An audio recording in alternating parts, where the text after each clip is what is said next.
Hey girls, I am Danny and I am back with Comparison Girl for Teens.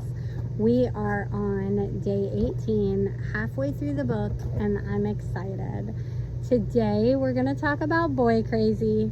Don't go anywhere, stay close. Guard your heart above all else, for it determines the course of your life. Proverbs 4:23. If being boy crazy is a mark of being a real girl, then I, Lee, was a girl. And yes, those caps are necessary.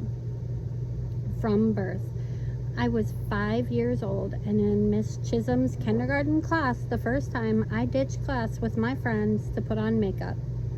We had a substitute teacher who wasn't paying close attention, and my friend Leah and I made our way to the back of the classroom to sneak into the bathroom together.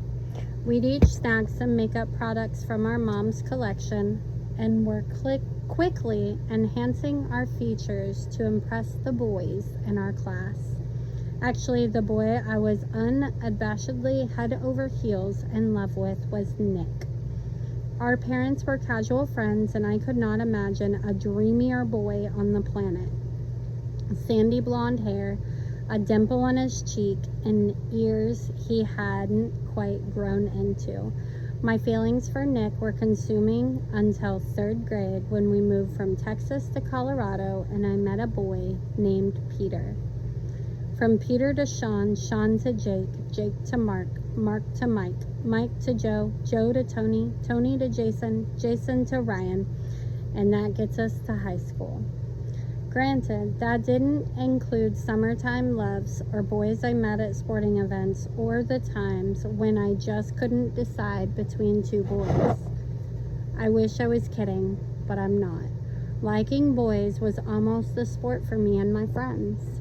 And I know I'm not alone. You might be boy crazy if you love to play matchmaker. You walk into a room and quickly determine which boy is the cutest. You always have a crush on someone. You always talk about boys or who is cute. You change your habits based on seeing him. You know his routine. You feel incomplete without him. You get ready in the morning with a guy or guys in mind. You are romance obsessed. You always know where he is. You become totally distracted when your crush enters the room. Where's your focus? We're guessing that when you read the words boy crazy, someone quickly comes to mind. It could be a friend or a girl you know from school or a youth group. It may even be you, and good for you for being willing to admit it. You might be asking why being boy crazy would show up in conversations about comparison. While we might never say it out loud, girls sometimes judge somebody else's girlness based on whether she crushes on guys, and we may make unsaid assumptions. If she's boy crazy, that means she's a girl. If she isn't, that could mean she's attracted to the same sex or questioning her gender. But here's the truth. Being boy crazy isn't an indicator of your femininity. At its core, boy craziness is a focus issue. We tend to talk about the things we're thinking about, and the whole world seems to be thinking about relationships. Just look at the songs we listen to, the shows we watch, the books we read.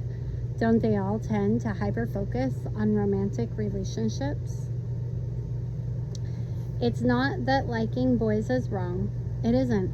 But as our friend Paula Hendricks, author of Confessions of a Boy Crazy Girl, said, there's a world of difference between thinking a guy is cute and being obsessed. Attraction isn't the problem. Obsession is. Our hearts naturally head in the direction of our thoughts. So the question to ask yourself is this: can I have a God-oriented heart and mind and also like this guy? You see, the biggest problem with boy craziness is that we lose our God focus. Jesus said the most important thing we can do is to love the Lord your God with all your heart, with all your soul, and with all your mind, and with all your strength. Mark 12:30. There are 4 alls in Mark 12:30. Fill them in. Love God with, write those in your journal. On a scale of 1 to 10, how are you doing on loving God with each part of you? 1 being not good and 10 being awesome. How much of your daily conversation involves guys? A ton? Quite a bit? Some? Not much? It's natural to want others to like us and think we are attractive. But are you spending too much of your time thinking about being wanted and finding your worth or others' worth in relationships? What's your priority relationship? All relationships pale in comparison with the relationship you can have with Jesus. You aren't worth more if boys like you, and neither are your friends. Our stories are not all the same. God is not going to bring us all husbands at the same time, or maybe even at all. So let's all be free from this boy crazy comparing and take a few action steps towards regaining our God focus. Number 1, make spending time with Jesus your highest priority. Each day is an opportunity to get to know him better. Make sure you care the most about what he thinks about you. He's the one that loves you the most. Number 2, set limits on how much you'll talk and think about guys. Observe how much time you are spending talking about guys or watching shows that keep you focused on romantic relationships. Pay attention to what you are feeding your mind. Number 3, consider the direction your friends are pulling you. It's easy to fall into the trap of always talking about guys and who likes who. Be the one who redirects the conversation, and be sure to remind your friends that they are loved no matter their relationship status. Number 4, make up your mind to have guy friends. You don't have to crush on every guy. Friendships with guys where you encourage each other without flirting are going to be really important when you are older. Work on that skill now. Number 5, enjoy the stage you are at now. We know that's such a mom thing to say, but it's true. Enjoy the life God has given you right now, whether that's band, sports, youth group, or whatever special interests you have. Now is the time to grow your relationship with God and enjoy this season. It really will go quickly. What's one step you could take this week towards being more God-oriented? God, even if everyone else is crazy about boys, I really do want my focus to be on you. Help me to love you with all my heart, soul, mind, and strength. Amen. All right, girls. There's a lot in that, so we're gonna chat about that tomorrow when we have our lesson.